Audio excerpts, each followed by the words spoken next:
my gosh, I'm going to say this now, but then I'm going to have to edit this and drop it in at the top of the episode because this is vitally important.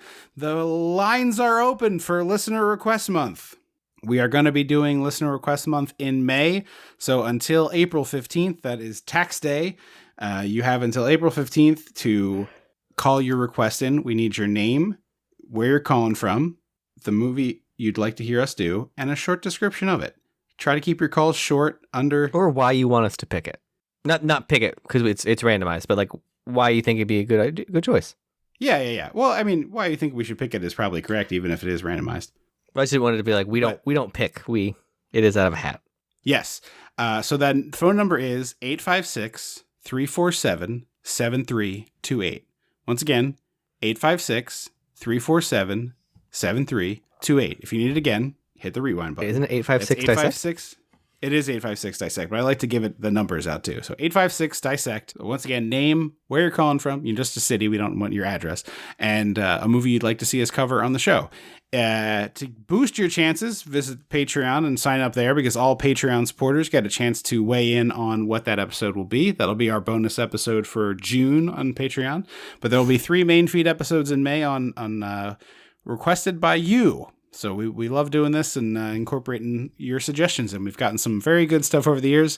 And also the Garbage Pail Kids movie. Yeah.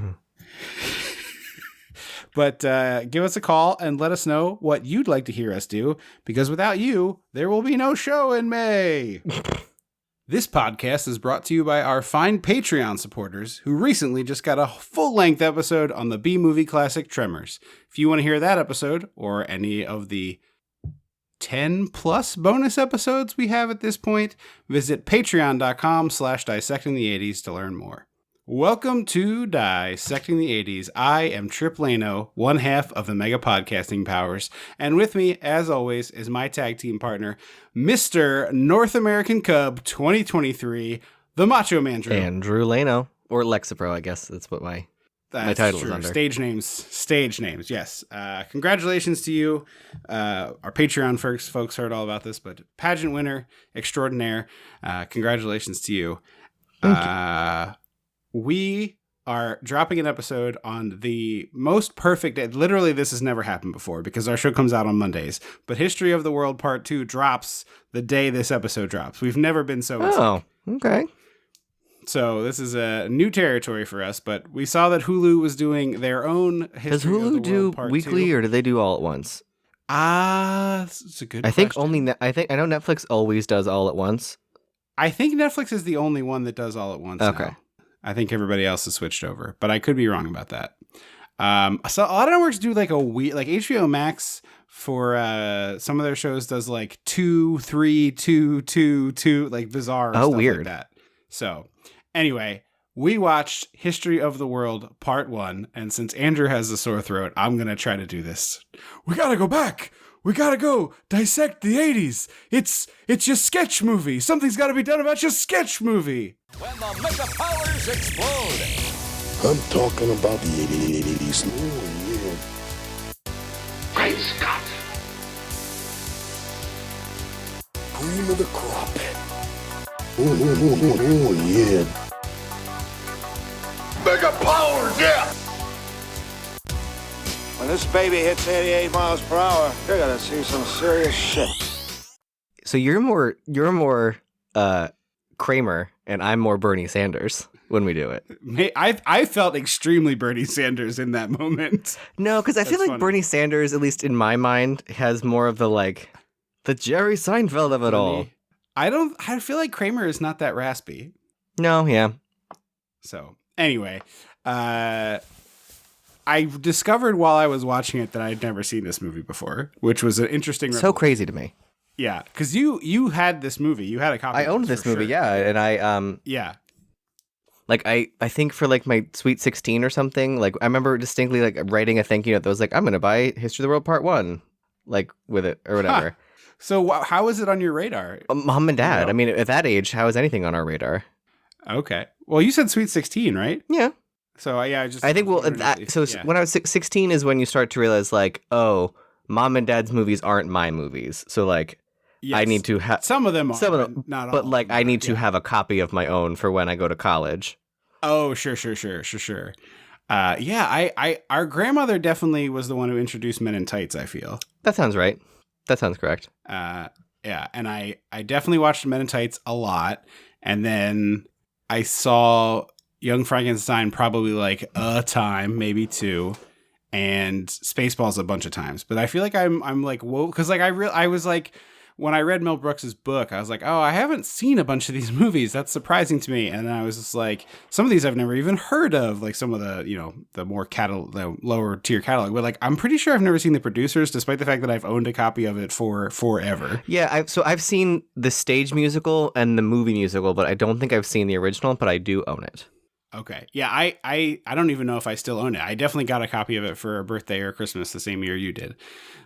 Anyway, so I was watching this and I knew like two things. I knew the Ten Commandments bit and I knew a couple other bits, but most of this just felt totally new to me. So I was pretty sure that I've not actually seen this whole movie before. Well, so there is a dad line in this movie. Hang on, I wrote it down. Okay. Oh, you flunked flank. Yes, that's a dad line. I do remember that is a dad line. So maybe he liked this one. It must be, but somehow it just like missed you. Missed me. Yeah, I don't know. So this is like clearly a series of sketches he had come up with that he had two long form sketches and was like, well, it's not enough for something, and they don't really make sense together. That is not a movie. How do I? Yeah, exactly. How do I? Yeah. What thread do I have on the wall that I can string these together with? My biggest beef with this movie is like at the end, they like join the narratives, and I'm like, now hang on, what are we doing? I think it would have made more sense to do that if, what's the Virgin's name?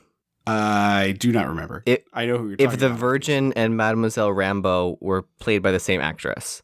Oh, if they did that, it would have made more sense that like, yes. Oh, they would know Josiah or Josephiah. Yeah. Josephus. Gregory Hines. Josephus, Gregory Hines. Yeah, or you do the like we're traveling through movies version of this. Like from Blazing Saddles? Did they do that gag in Blazing Saddles? Yes. Yeah, I guess so. Yeah, the ending of Blazing Saddles. Yeah, like that kind of thing. Because that's the other thing funny about this is clearly like the Star Trek, and I've made this observation 400 times, so apologies if you've heard it 399 times previously, but like the whole like, all right, what sets available this week? And it's like, all right, we got no one on the Roman Centurion lot. And like, well, I guess that's what we're going to a Roman Centurion planet. Yeah, apparently, at least according, actually no, so I think it was an interview with like the Directors Guild or something. He said that he didn't have a Bible section, like he didn't have the Ten Commandments bit. Yeah. But he saw all the sets they made for the cavemen, and he was like, well, maybe I can do something to sort of like add like a bit in between, like pad it up a little. And he was like, well, what if we like shift them around a little? Do they look like mountains? So they like basically just rearranged things to look like a mountain, and that's how they did that. So sort of, you're right. Okay. So since you started there, well, I mean, obviously we're going to go chronologically anyway, but we start with some great Orson Welles narration of apes, or early man, I guess, somewhere between ape and man. Homo erectus. And that's the joke. Yes.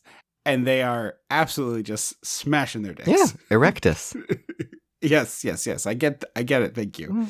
I'm just saying, it's very funny to hear the rich timber of Orson Welles and just dudes wailing on themselves. Well, it's so funny. Orson Welles is like held on a pedestal as like a very serious auteur, but like he was kind of a troll. Like in what's this, Rosebud? Citizen Kane. Citizen Kane. In Citizen Kane, there's like a weird bird moment that's like a jump scare where it's this weird like over filtered bird just like appears on screen and screeches. Yeah. And there's an interview with Orson Welles where some guy's clearly trying to be like hoity-toity, like, now what does that mean?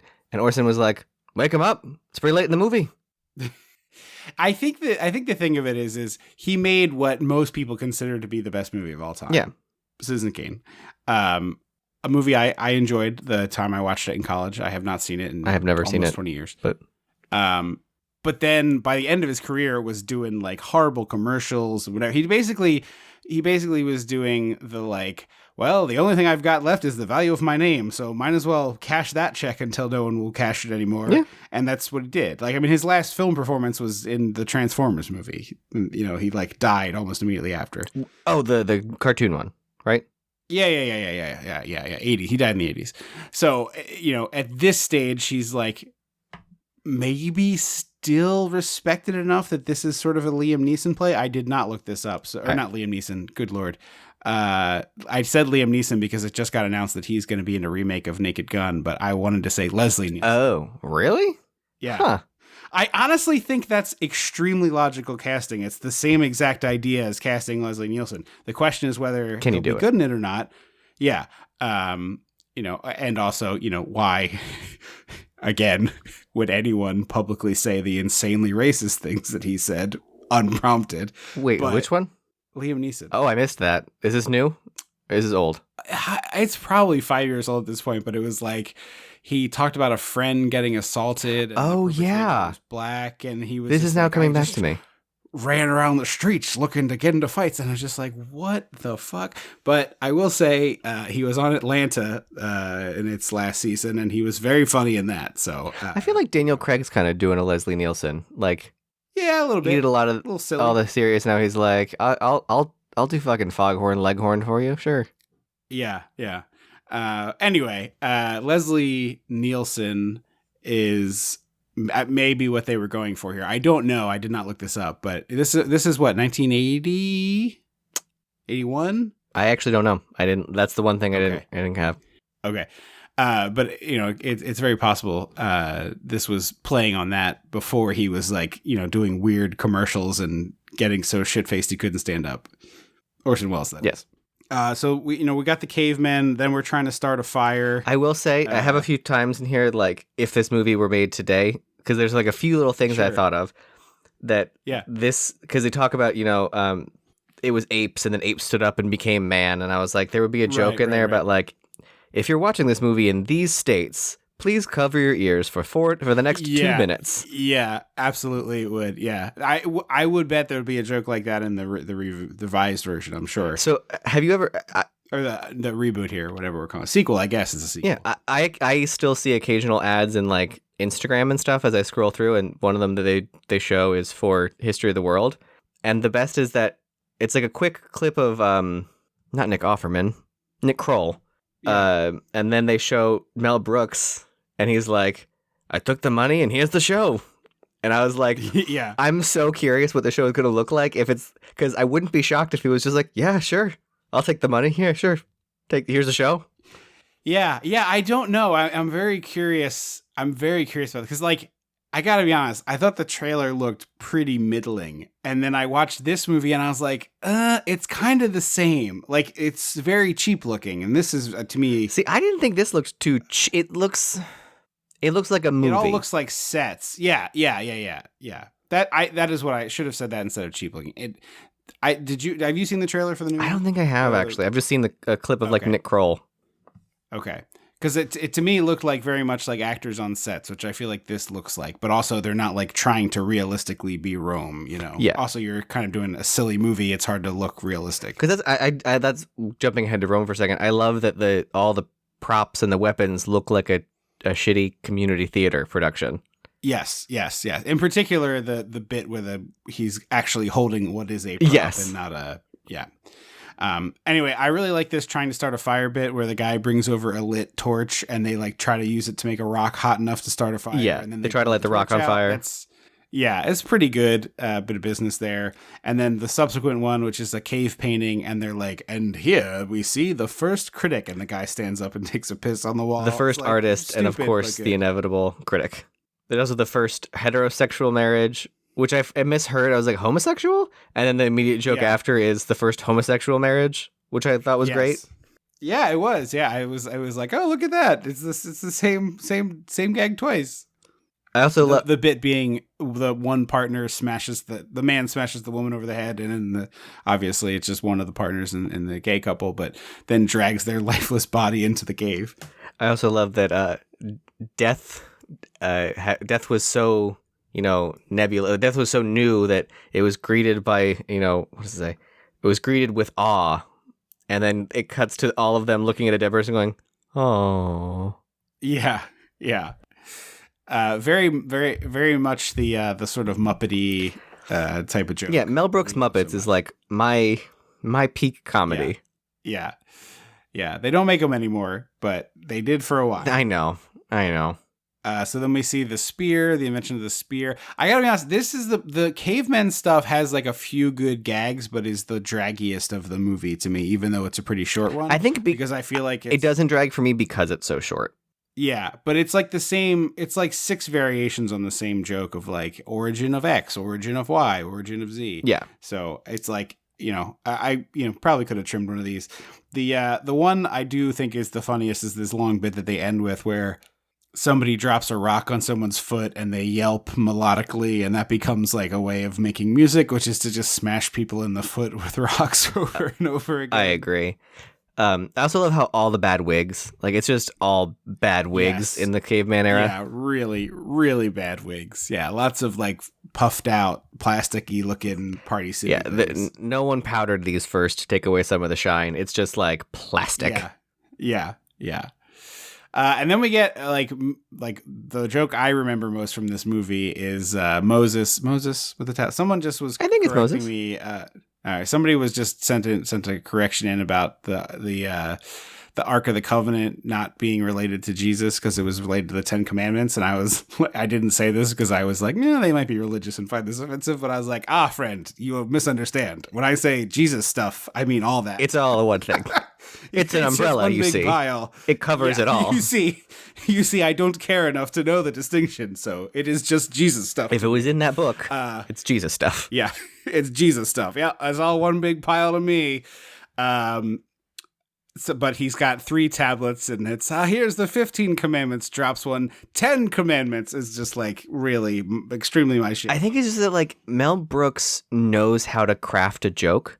Like he's just for sure. so good at it, and that's not something that people like know how to do anymore. Or they and it's also not just necessarily joke; it's like gag, right? Because like that's a written joke, but only works because of the physicality that goes with it. You know what I mean? Yeah, it's sort of the mastery of both the form and the function. I feel like. Yeah, he knows what, like, you're looking at, like, it said religious, or it said biblical times, and then he hears the voice of God in the burning bush, so the audience is going, it's the 10 Commandments, and he comes out with 3 tablets, and you're kind of like, well, wait a minute, what? Right. Where is this going? It's a perfectly set up thing where everyone kind of is doing exactly what you said. Like, what was it? Like 3-3-4? No, that's dumb. And then then when he drops one, it gets you 2 jokes, right? Because you laugh at the drop and then you laugh at the 10 Commandments. Yeah. It's so refreshing because this movie has a lot of jokes and they're all crafted well and spaced enough apart that there's room to breathe, which is just a thing that people don't write anymore. Like, yeah, it isn't machine gunned. You're right. That's a good point. I hadn't thought about that until you just said it. But it's a lot of jokes in this movie, but not overwhelming with them. Yeah, you have time to laugh. It's written like a stage play. Like there's time for the audience to the line after the laugh, the line after the joke is not super important in case we step on it. Right.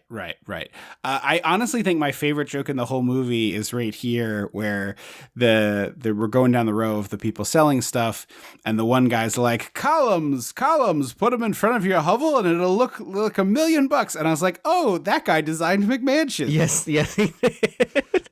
Because I was like, every time I drive through Northern Virginia, it's just like columns. Columns that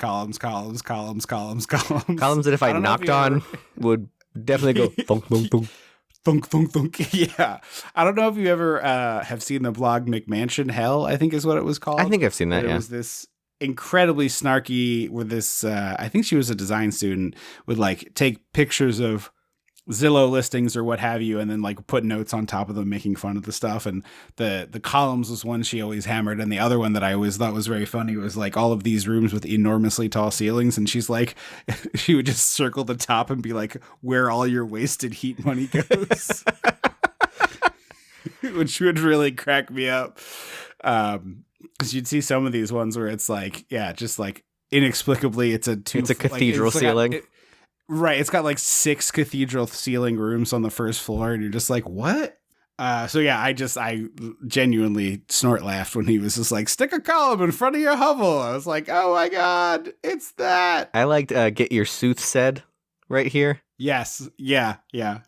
And then another one, you know, similarly to like how things are just, you know, different, you know, like Hugh Hefner being famous enough that they just like stuck him in this movie and everybody knew exactly who he was and got the joke that he was doing. I mean, to be fair, he does talk about his only line is, I've invented the centerfold, which helps. Yeah, yeah. Yes, but he's got the pipe and he's standing there and you're just like everybody knows. I was a little surprised he didn't part, have a red velvet toga. Yeah, I thought that would have been maybe he thought that was too hat on a hat, but I would have liked that as well. Yeah, I mean, like lean in. Yeah. Also, this movie must be earlier in the 80s because he still has black hair. Yeah. And Hefner was not a guy who vanity dyed, so why would they, you know what I mean? They wouldn't like dye it for the movie. No, yeah. Although in my head, Hugh Hefner was like Benjamin Button. He was like born 80. He once his hair went gray, looked the same, you know, 80 billion years old for like, you know, 2 decades at the end there. Yeah. And then speaking of great cameos, I guess a little slightly more than a cameo, day roll, I suppose, but the great B. Arthur. And I swear she's wearing her hair from the Star Wars Holiday Special.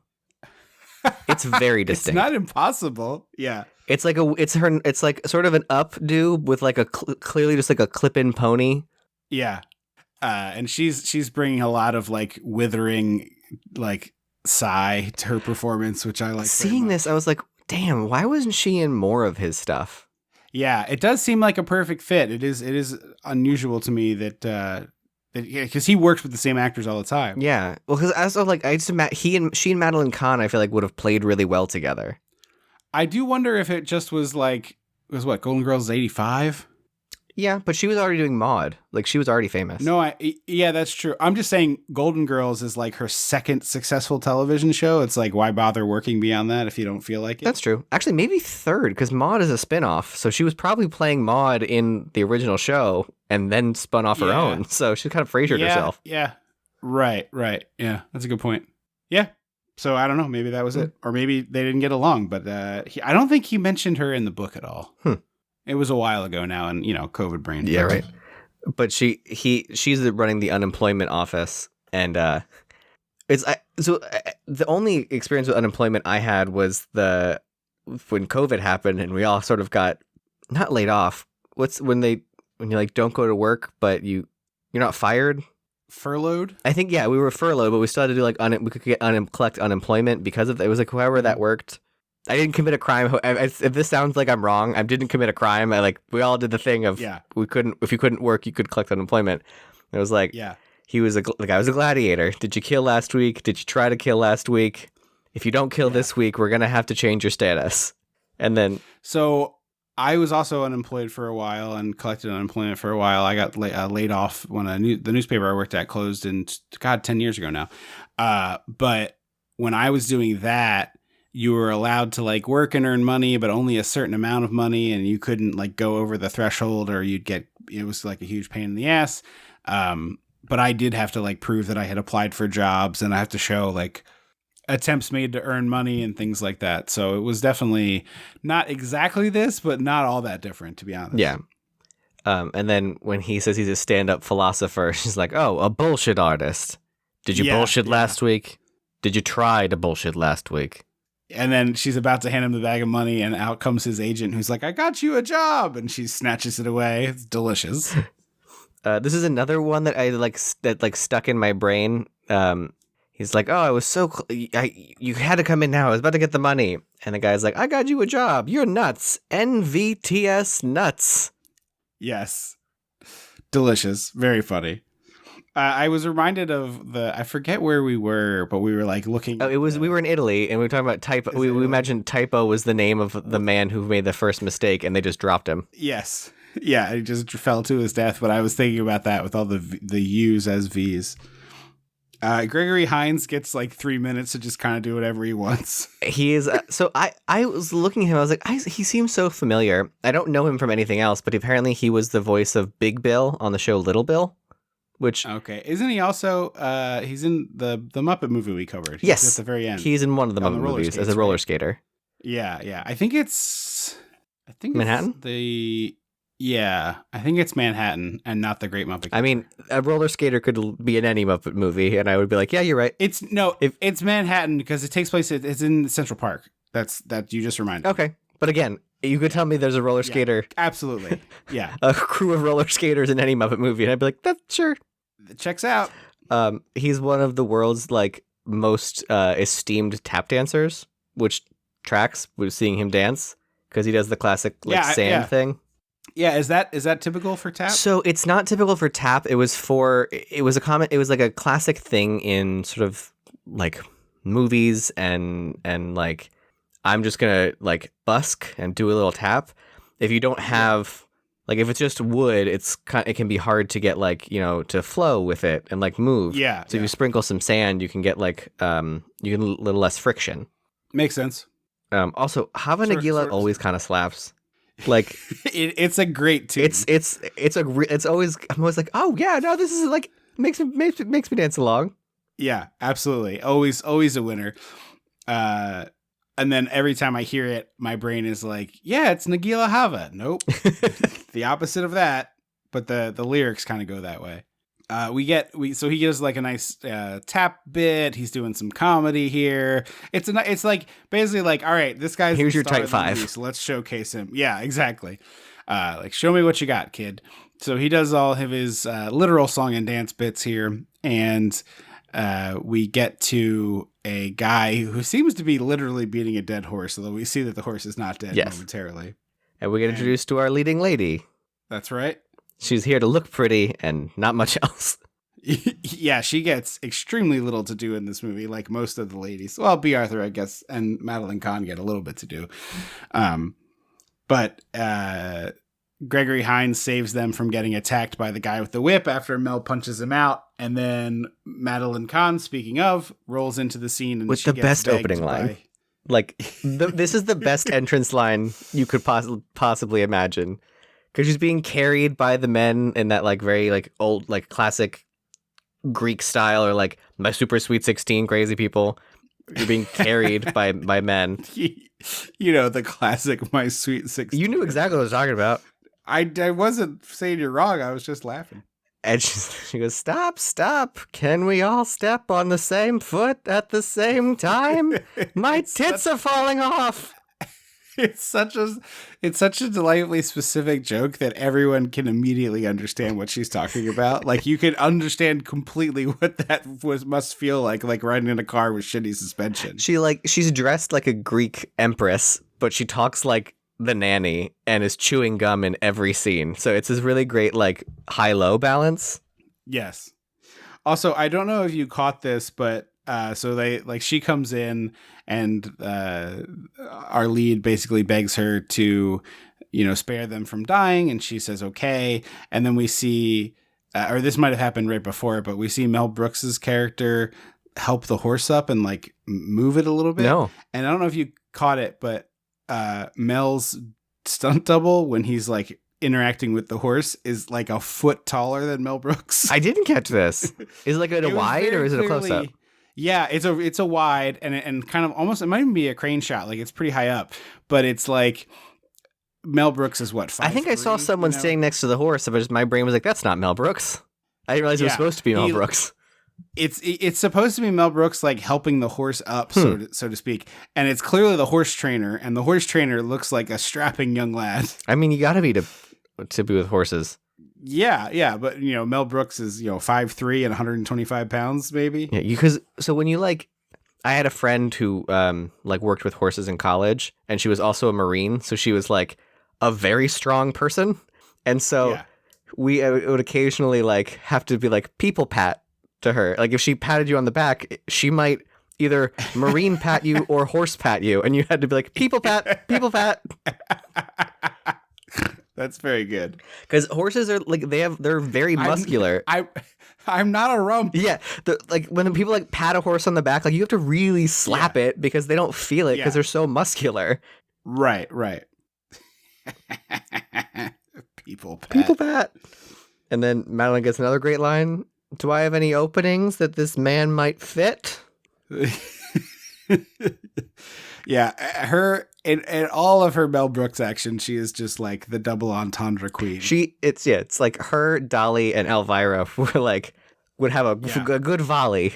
Yeah, Cloris Leachman gets a good handful of them as well. Oh, she does, yeah. So we go back to the palace with Madeline Kahn and Dom DeLuise, who's a guy I could usually take or leave. I think is actually pretty perfect here. He's well cast in this.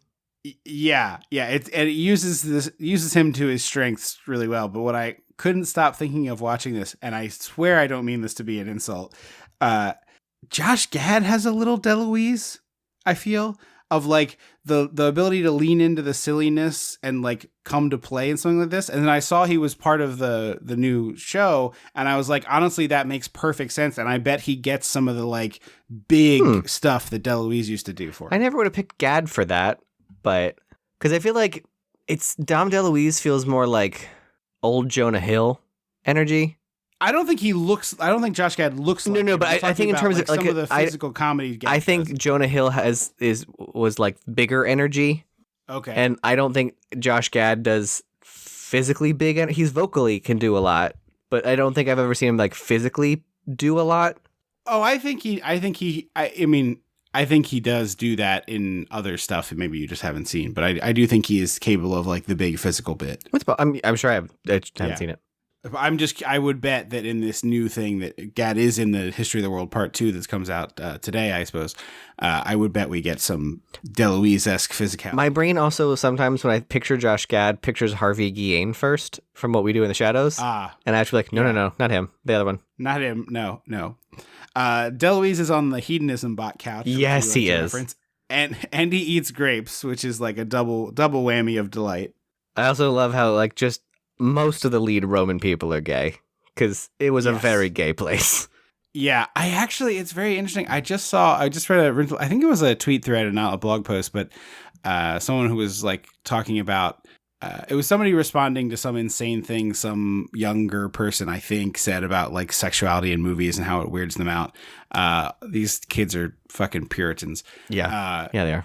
But this person was talking about how like taking sexuality of films is part of the directive of the Hays Code, and part of that meant like erasing representation. And they had this incredible clip from Spartacus. Shit. No, it's Spartacus is post code.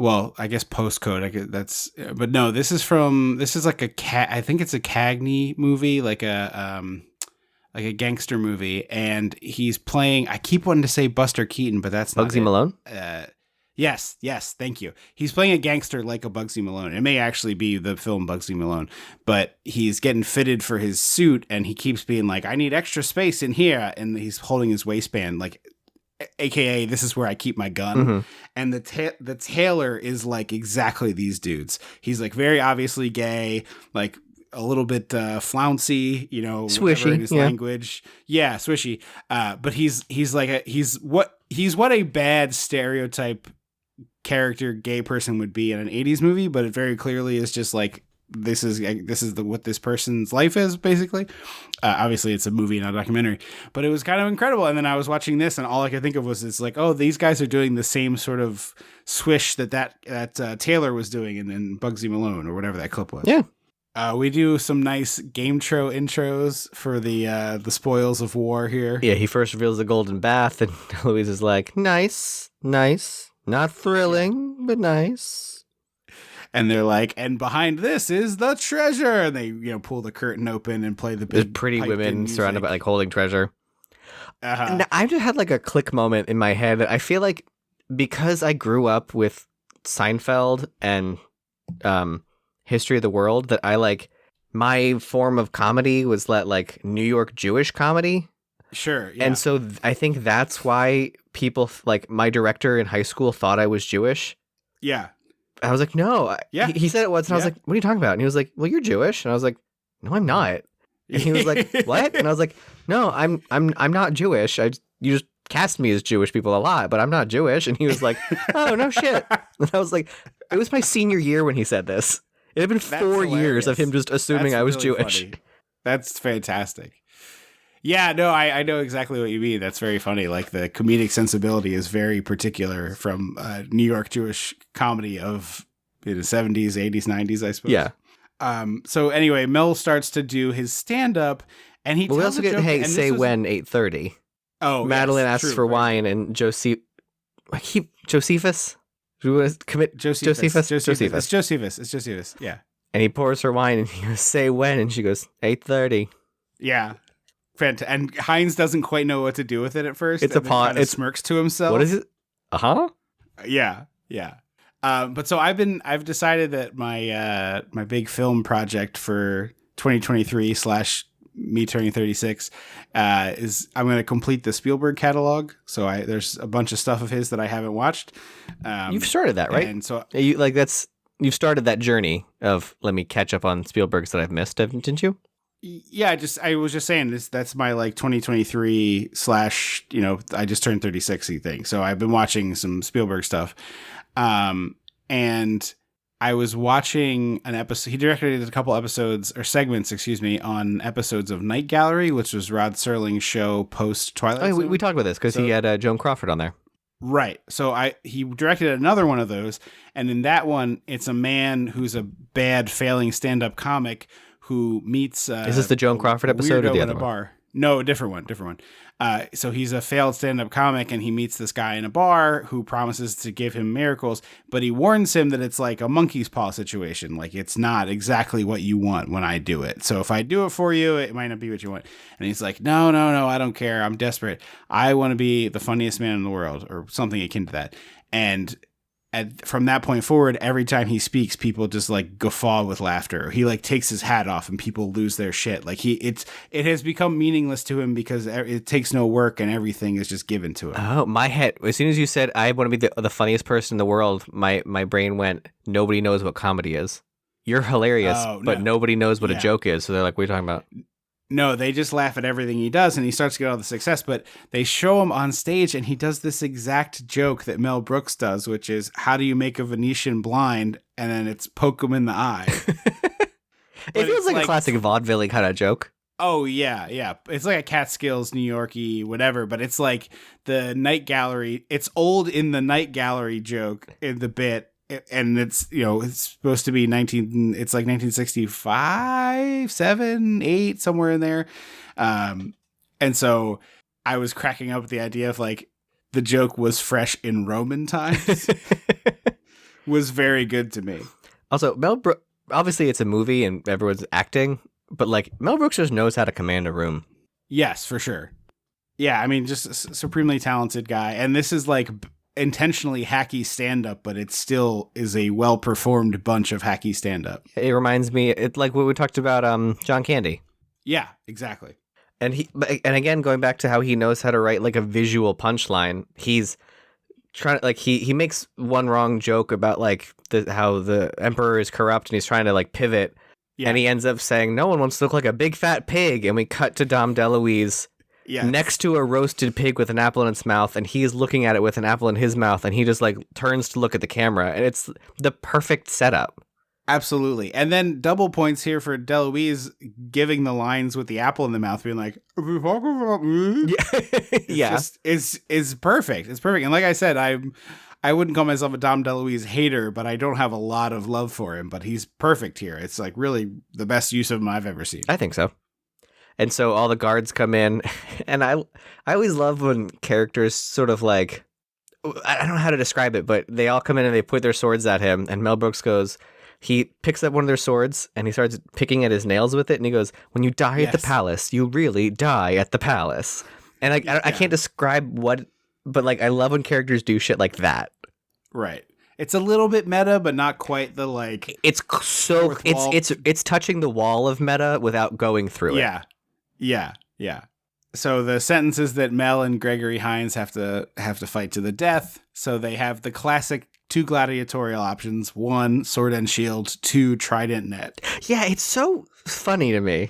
Yeah. At least in the Hunger Games, it's always those they two. Logicked it out that like the trident and net people were like, oh, we come from the fishing district or whatever. Right. It made sense. They logicked it that way, but like, really? A trident and a net? Yeah, and it's like, oh, here, fight this lion with a net and a trident. You're like, I mean, I guess you could maybe hope to sort of get the lion all tangled up and get a couple quick stab, spear lancing type blows in there. But boy, that seems challenging. So he can't kill Josephus, and he's like, well, we'll escape together. And so they fight their way out. And so we cut to the Vestal virgins of Madeline Kahn, whose name is Empress Nympho, by the way. We didn't say that. Yeah, we did neglect to mention the most on-the-nose joke of the film. And she has to select her escort for the orgy. And so all these bottomless Roman centurions come in. So fucking good. Like this, like from tip to tail. A double time march. And it's like, the genius of this is like you can't see the front, like it's not full frontal nudity, but you can imagine what it would look like based on how aggressively they're march stepping. It's very good. This whole sequence from start to finish is just like perfectly crafted. They all march in and they turn and we see a wall of butts, and she just goes, "Very nice selection." Yes, and she's delighted to be on this side of this. And she sings her way down the line, which is again a thing that I've done as I'm like searching for something on a shelf. She goes, no, yes, no, yes, no, yes. So good. And then when they turn to leave, they do their double time march, and we cut to Madeline and her like handmaiden or whatever, and their heads are just like up and down following the men out of the room. Like the same gag somebody would use to have somebody watching tennis, but like up and down to right, and instead up and down. Yeah. Madeline Kahn plays this scene perfectly. She just gets comedy. So when the guards come in to try and find Josephus and Comicus, who's Mel Brooks' character, Madeline Kahn has her virgins put on the "Do Not Enter" signs, which would like the road sign "Do Not Enter." Yes, and it clips to their chastity-looking belts, just like slowly dangles down the front. Very good. And Josephus is the skinniest of the men there with the fan, and he's hiding among the eunuchs. And she's like, "Give him a break. He was just snipped." Yeah, and so they're like, "All right, well, we got to check. So the erotic dance test. See if you can handle this." And we have this woman sort of dance up on. I am shocked she's not more scantily clad. Agreed. Or topless, frankly. Yeah, because I think this is an R-rated movie. Yeah, it is. But what was really funny to me is like, I feel like the butt is the center of the sexy woman universe in modern television and movies, and in or cleavage, still breasts. Well, so I'm saying there's a greater butt. Now there's maybe you can get both, but this movie is like all cleavage and breasts, and she's like, shaking her breasts at them and stuff. And I feel like if you shot this scene now, it would be butt to crotch shaking, gyrating. Yeah, probably. Maybe some side boob. Yeah, but she's like just shaking at him, chest first. And it was just one of those funny things of like how that stuff slowly shifts in culture. And she gets to him. The first three eunuchs pass the test.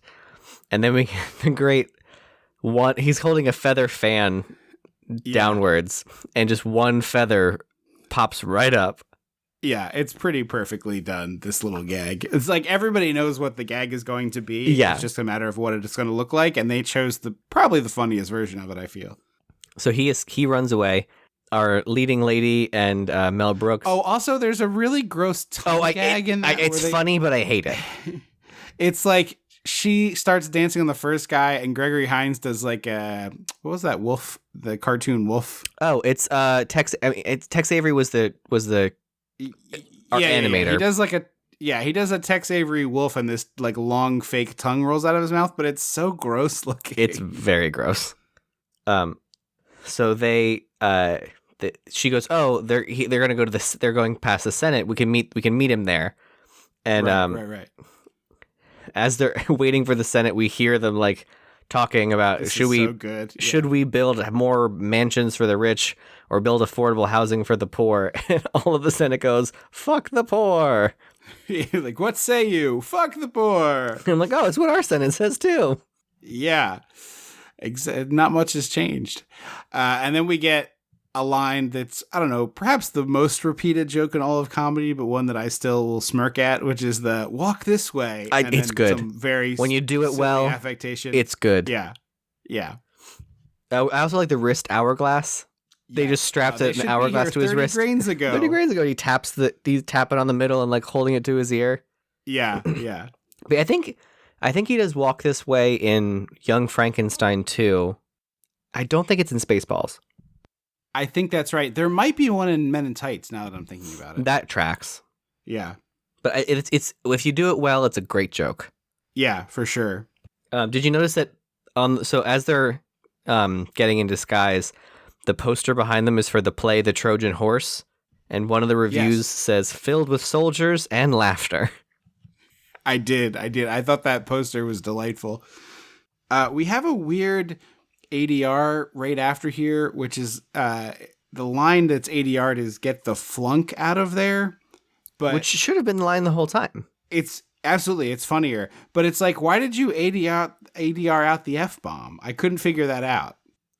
I don't know. I maybe he realized. I guess maybe they want to put the joke in. Yeah, maybe he realized that it's better. It's a stronger joke that way, this is where, you flunked flank, get the flunk out of here. Yeah, yeah. But I just found it wild that they replaced the audio so obviously. I also love this next bit where they're all like Scooby-Dooing out of a doorway. And they're like, how are we going to get out of here? The street is crawling with soldiers. And then we cut to the street and they're all literally like army crawling through the streets. Yes. Yeah. He's sort of the master of the cutaway gag, which, other people have imitated. Oh, often imitated, never duplicated. Yeah, exactly. Only a miracle can save them. The horse they saved earlier named Miracle appears. Yes. Yeah. And then I really love, we mentioned this earlier, but they like steal some props from this Trojan horse play in order to sort of blend in. And I was looking, I'm like, man, Mel's horse and shield or sword and shield look so fake and cheap. And then they pay that off by they are fake and cheap. They're props. They're and they styrofoam. immediately get destroyed. Yeah. And I was like, oh, that was really actually quite clever. I got ahead of the movie, but I actually didn't. Yeah. So they start to escape as they're getting away. They're like, well, we can't, they're going to catch up to us. And then Josephus sees a field of pot. Yeah. And he's like, hang on. And then I was like, oh, so this movie does share a common prop with one of the scary movies. And that's a giant joint. Giant joint. Love a giant joint. Will never be sad to see a giant joint. So funny. And so he just like lights it and like waves it behind them so that all the smoke, he hotboxes the Romans behind them. But the rolling part is my favorite, where he's like, I need some rolling papers. Rolling papyrus. Rolling papyrus, yes. And they give him a big scroll, and then they have Gregory Hines like frantically pumping the fake weed into it and then pretending to lick it. He doesn't even come within 6 inches of the paper. Oh, God, no. And then the next shot, it's like perfectly rolled. Yeah, yeah. But yeah, he hotboxes them. I will say, for a guy I assume has smoked some weed in Mel Brooks and perhaps Gregory Hines and other people who worked on this film, it is yet another movie where they do not understand at all what it is like to be around stoned people. The first time it's right. They're like all just slow down. The one guy's like, I'm just gonna walk in a circle. Yeah, and I was like, this feels the right speed. And then 2 seconds later, they like start doing swing dance, and I was like, well, that's not. Yeah, it's a lot of energy for people smoking some pot. It's possible he was like referencing Reefer Madness, I guess, but it's all very strange. Deep cut. Yes, it is. So I wrote, this is such a theme park effect, and then I found out it is in the Universal this is theme park. This is literally from the Universal Tram Tour. So does the tram go through it, or does it just go by it? No, it goes through it. Or at least it used to. I don't know if it still does. I've never ridden it, but the bit was like, oh no, there's nowhere to go. And then the thing would part and they would. Well, because there was so much water left on the bottom, I wasn't sure. Yeah, I think the tram drives over like a couple inches of water at the bottom. And then, of course, the punchline is Moses wasn't parting the Red Sea. He was being held up. Yeah, yeah. So we cut drastic, like it sort of abruptly cuts from this to this Last Supper gag. Yeah, they escape Rome and they find a restaurant hiring. And it's just really clever writing on Mel Brooks that he is the server at the Last Supper. And also, like, everyone who's been a server has been a server at, like, has had to walk up to a clearly awkward conversation and be like, you doing okay? How about some appetizers? Are we enjoying our jalapeno poppers over here? Finger guns? How's that spicy margarita? Cool. My trick was always... Or hot, I guess, as it were. It might be hot, that margarita. My trick was always wait till they have food in their mouth and walk over with your thumbs up and say, is everything good? Because then they can just put their thumb up and I go, yeah. Great. Awesome. Yeah, it's always right after you've taken a huge bite, like a comically large, cartoony bite, that someone asks you how your food is. Well, we do it on purpose because then you can't say, if your mouth is full, it's harder to be like, can I get mayo or whatever. But so right. my like workaround of being like, I'm not doing it that way is hold my thumb up so you can give me a thumbs up so I can go pretend to wipe. I can use my magic ever moving towel to pretend to wipe down a wall. Yeah, joke's on you, pal. I know how to put up my index finger instead of my thumb and say, carve mayo, please. please, something to lubricate this very dry chicken sandwich. All of the moisture in my mouth has gone to this stale bread you've wrapped around this grilled chicken that seems to have been grilled 8 years ago. The plate is so hot. John Hurt plays Jesus, by the way. I don't know if you caught that. Oh, I did. I knew he was in the movie, but I didn't catch that was him. And I do love that we're painting the Last Supper so everybody get to the one side of the table. Because I have always thought this about this painting is it seems like an insane way to eat. Yeah, it's definitely crazy that they're all on the same side of the table. But I also love the bit that 12, 13 people on one side of a table is ludicrous. When Jesus goes, one of you has already betrayed me. And then Mel Brooks goes, Judas, did you want a drink order? Yeah. Have you ever gone out with people and been like, oh, there's no table. I guess we'll just take these 4 seats at the bar. And then person 1 and 4 are just, it's impossible to converse with each other. Yeah, 1, 2, and 3 are kind of fine, and 2, 3, and 4 are kind of fine, but like you can't do much. The maximum number of people that can sit at a bar together is 3, unless you get a corner. If you get a corner, you can do. You're golden if you're in a corner. Yeah, or 2 and 3 even.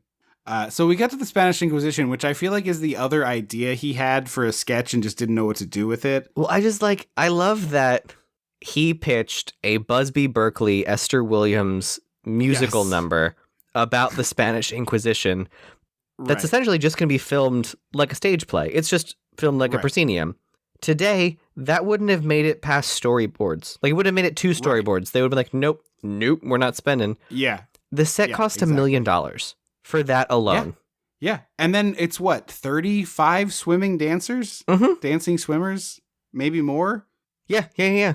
Allegedly, this was, who was the gross director with the long nails and the pea jars? Howard Hughes. Yes, apparently this was his personal pool. Oh, interesting. That's probably in the book. I actually wrote down as like, I kind of love that he snuck in a Busby Berkeley musical number, even if I don't really like this bit. I'm like glad for him. Yeah. Well, I don't need a whole movie of this, but I'm glad this is in this movie. I don't remember when the figures actually rotated on the Great Movie Ride, but they used to rotate at one point. Yeah.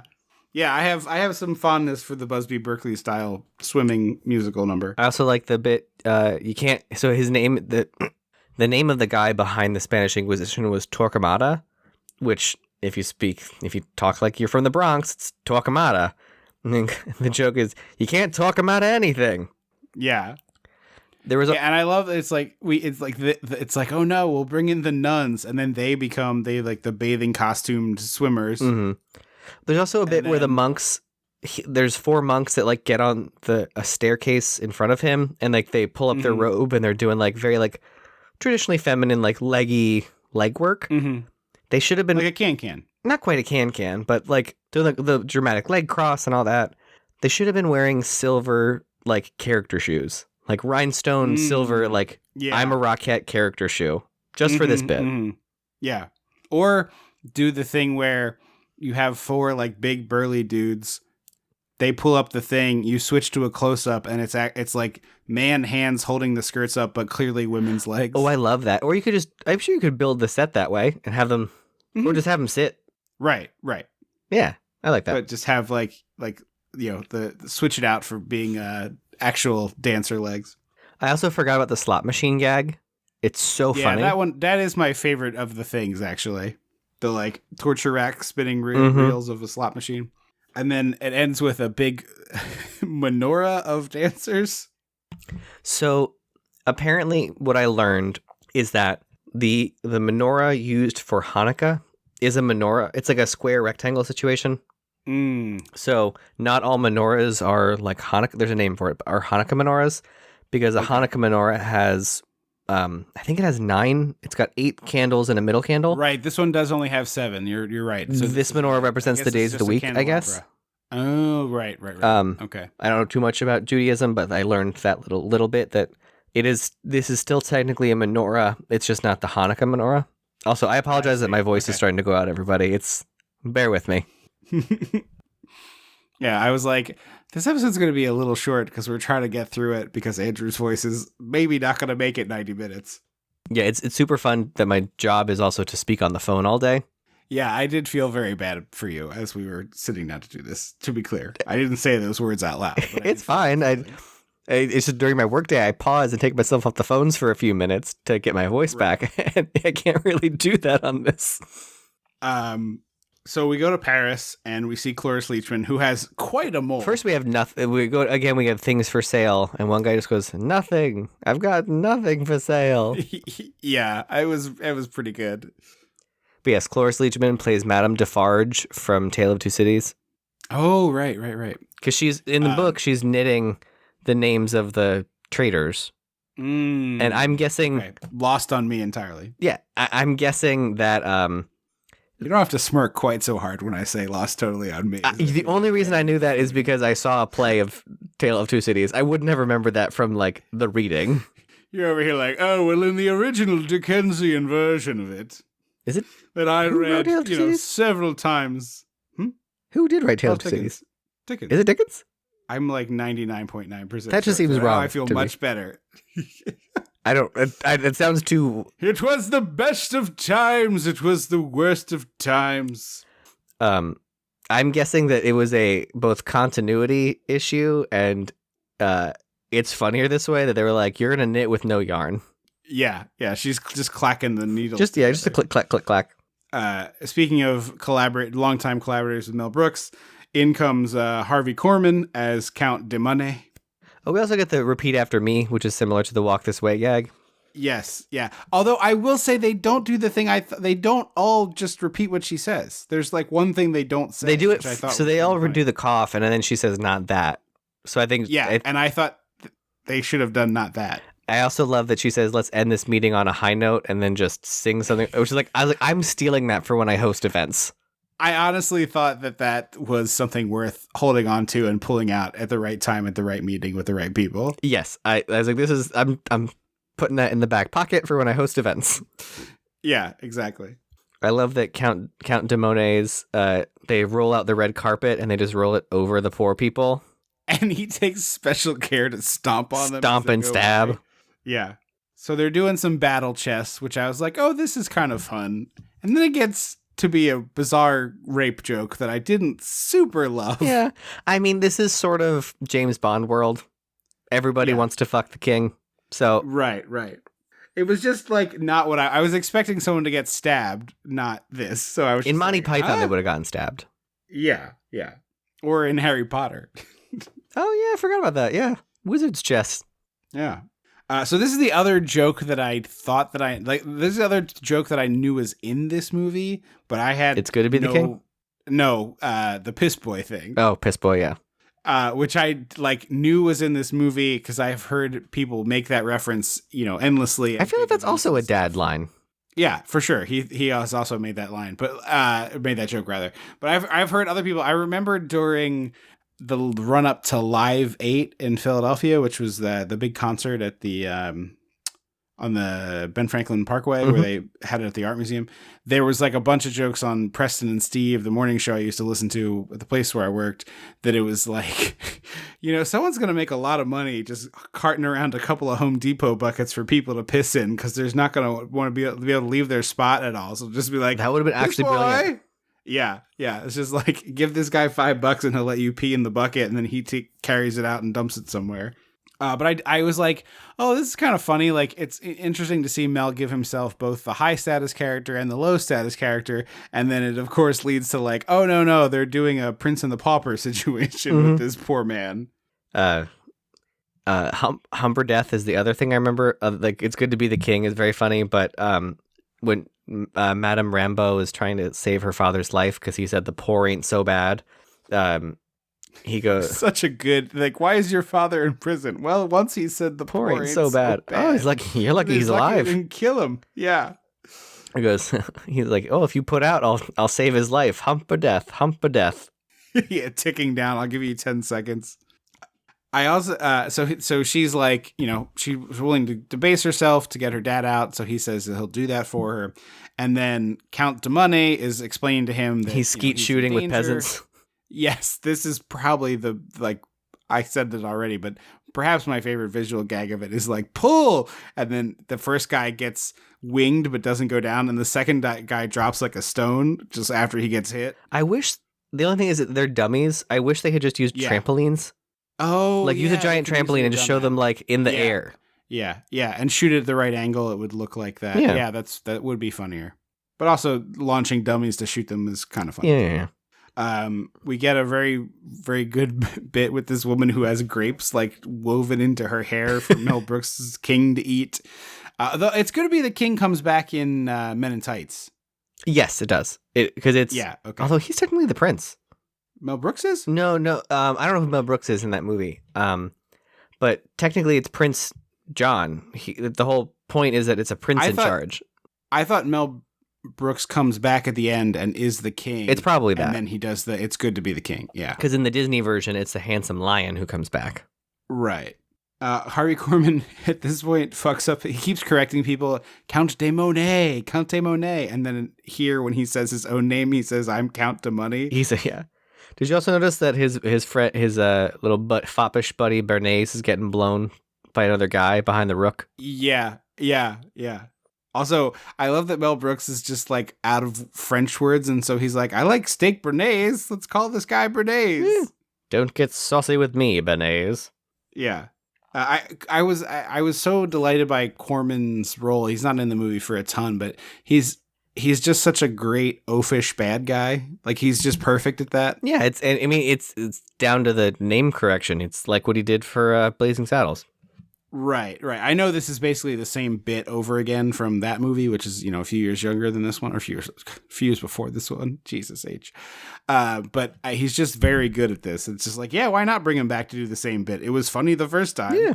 So they dress up the piss boy as the king because they know the revolution is coming. So they figure if they hide the king, they'll kill the piss boy instead.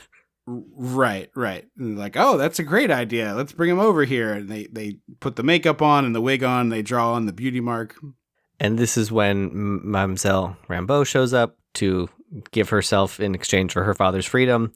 Count de Monet tries to do it and ends up flipping over the balcony. Yes. Like really good. And the other one that's great with de Monet is like he tries to lean in and kiss her and she steps out of it and he bangs his teeth on a statue. Which I think also happens to Hedley Lamar. Yes, I think you're right. Yeah. Or Hetty. No, it is Hedley. He's Hedley. Yes. I was like, hang on, which one was the real person? Yeah. There's a great thing after, so the king comes in, this woman's throwing herself at him again, and he's like, no, like, let's look for a letter, and he starts digging look for a pardon. It's like, yeah, it's like execution. I should look in a different drawer. There's one left. I think, I was like, the flip side of that could have been that because he never uses pardons, it's like a full stack of them. Yeah. And there's only 2 executions left. Yeah. That would have been good. But then he ends up like trying to run away and the hallway is fake and painted and they're like, wait a minute. I love that they expose the forced perspective. Yeah. So he pardons her father who, is this supposed to be Birdman of Alcatraz? I don't know. I guess it could be a reference to that, but that's like pretty bizarre. I don't know what the deal is. I think he just does it because they want to make the cat ate the bird joke. Yeah, but like he's like throwing dead birds out the window. Yeah. So the people go to him. They're gonna behead him. He's trying to stall. I'll wait. There are so many extras in this scene. Like even allowing for in the wide shot that probably a third of it could be mannequins, and then just have people in the closer foreground shots. So many extras. I was blown away. So they have the guillotine, and they show it. Is it a cabbage or a watermelon? I thought it was like a honeydew, but I don't know. Is a melon of some type? I think it's a melon. Okay. So they chop this melon in half, and it goes everywhere, and Mel starts stalling for time, and he's like trying to figure out how to get out of this, which of course there really isn't. Only a miracle can save him. And then, sure enough, here comes Gregory Hines and Miracle the horse of the Deus Ex Horsena. And he's like, what are you, wait, how are you here? And he's like, movies is magic. Woo! Which I love, like, sure, hand wave, whatever bullshit. Yeah. I mean, it's all silly nonsense, so who cares? But they hop in the cart and they go, scurrying away. And I don't know if this is an ad lib, but it definitely kind of feels like one. So it's 4 people in the cart. The front 2 are Mel Brooks and Gregory Hines, and then the actress who was throwing herself at him is right behind with her dad. And Mel leans over and kisses Gregory Hines instead. Well, he says, "We better kiss." We better kiss. That's the ending coming up. Yeah. And he kisses Gregory Hines, and Gregory Hines has such a genuine laugh on his face that it makes me think that like this might have been a ad lib. I thought earlier there might have been, because when Madeline Kahn walks in a room, she has like rose petal girls, and she genuinely kind of like slips on one, and she goes, "Enough of that shit." Yeah. I almost fell. Yeah. And I was like, I wonder if that was real. Yeah, it certainly could have been. Like that would be a great in-character ad lib that doesn't really change the scene, but just, fixes a problem. Yeah. And he goes, "That's a big ending." Yeah, I wanted it to say "the end" in huge letters. Doesn't it? Or does it say "big ending"? It says History of the World Part 1, the end, I think. I just saw the title. Yeah, I wanted it to be like a literal physical rock that just was like "the end," and that, like a... I didn't mind that it said the title and the end. Yeah. So we go to the ending of the movie, and it's like, oh, just kidding. Here's 3 more little bits that are going to be in our next one. So we have Hitler on ice. Pretty self-explanatory. Do you think any of these are going to be in the remake? Like, I feel like you have to. I was thinking that you have to get one of these in there, right? Yeah. The only 2 that would make any sense would be Hitler on Ice or the Viking Funeral, which I like the gag of like they're in the classic Viking horn helmets, and it's just the cap they take off, and they all have horns. They have horns. And then Jews in Space, which is just like Jewish Star Wars. Yeah, he basically did that with Spaceballs, but it's still funny. Yeah. I was surprised they didn't do this exact bit in Spaceballs. Yeah, right? Or like use it, or they never had like a menorah that was a laser blaster. Yeah. But yeah, having the Star of David shaped ships I thought was pretty funny. Well, now you could do like there are 6 triangle ships that come together to form the Star of David ship. Like a Power Ranger situation. Like a Megatron, right? Yeah. I would be into that. Megazord, not Megatron. Yes, you are correct. Someone is furiously deleting a tweet right now. Yeah. Thank God. So having not seen this before, crazy. I was like, yeah, I know. Parts of this are really great, but as with any sketch movie, you're going to get some unevenness, I feel. Yeah, but I think because it's only 90 minutes and like it flows well. Yeah, I can forgive things. Yeah, it's an easy watch for sure. It's not like anything that you're thinking like, oh boy, this is overstaying its welcome is probably almost over. Mm-hmm. So that works out in his favor pretty tremendously, I feel like. In general, it's nice to hang out with Mel Brooks. Like I'd give this a lighter recommend. Yeah, this is not like his peak or anything like that, but it's pretty solid. I have a feeling this show is going to stink is like my general gut feeling. I think it's going to be perfectly fine. I don't think it's going to be aggressively bad, but I think it's going to be like... Oh. I think it's 4 episodes, and I think they called it a 2-night event, so I'm guessing it's today, Monday, when you're hearing this, and then also tomorrow, but, I didn't look it up, and we're not on Hulu's press list. Although I thought about asking. A little too late of an idea to do that. Ask now. We can always supplement. Well, we don't need to... We don't need an advance copy if we're recording this 3 days before the episode comes out. We're not gonna get another recording done before the show drops. So, but yeah, I thought in general it's got some great gags as you'd expect from a Mel Brooks thing.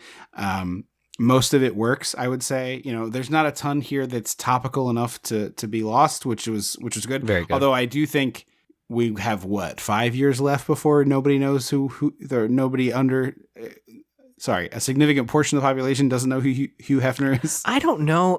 I feel like he will always be brought up in the zeitgeist because, like, he was a character in the Pam and Tommy Lee show. I haven't watched Pamela's documentary on Netflix, like her own story. I imagine he's involved in that. There's a Hulu special about the Playboy murders. So, like, I feel like because Playboy will live on, I feel like he will. But that Playboy is dead. Like, the brand doesn't exist anymore as anything. So that's really, it's going to be interesting to see. Yeah, the magazine is long gone. Oh, I didn't know that.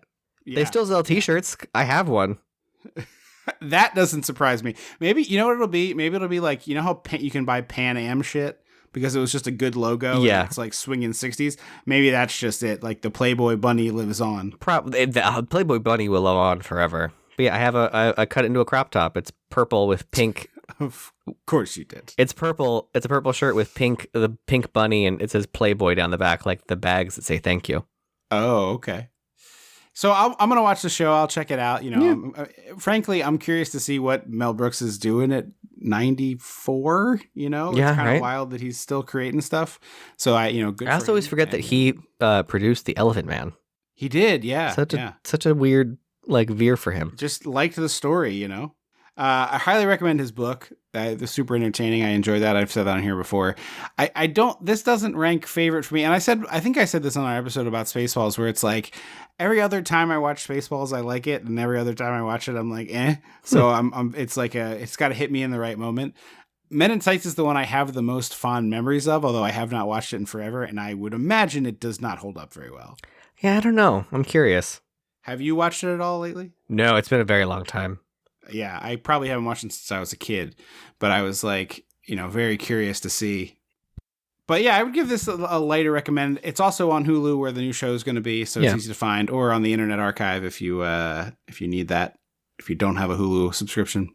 So yeah, light recommend on this one. 2 Mel Brooks movies in a very short amount of time, both on the shorter end of episode lengths, I feel, because it's harder to talk about his type of comedy with our show because everything is so insane. We can't...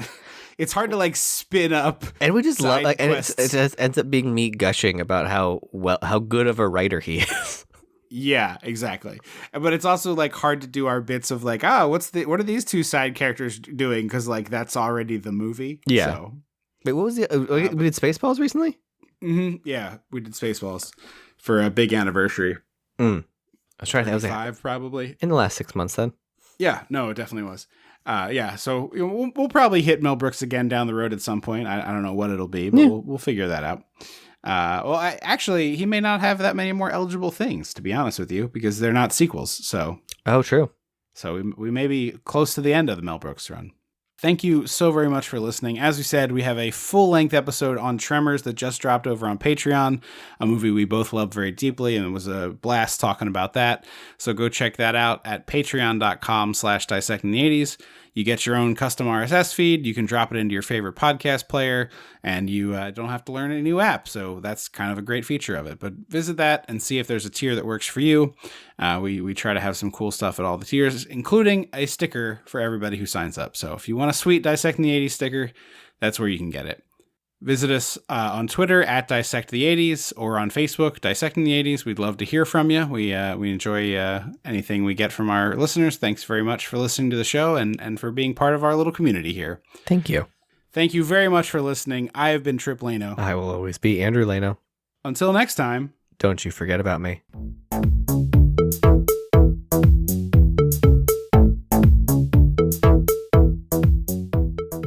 Dissecting the 80s is a Chum Some of This production.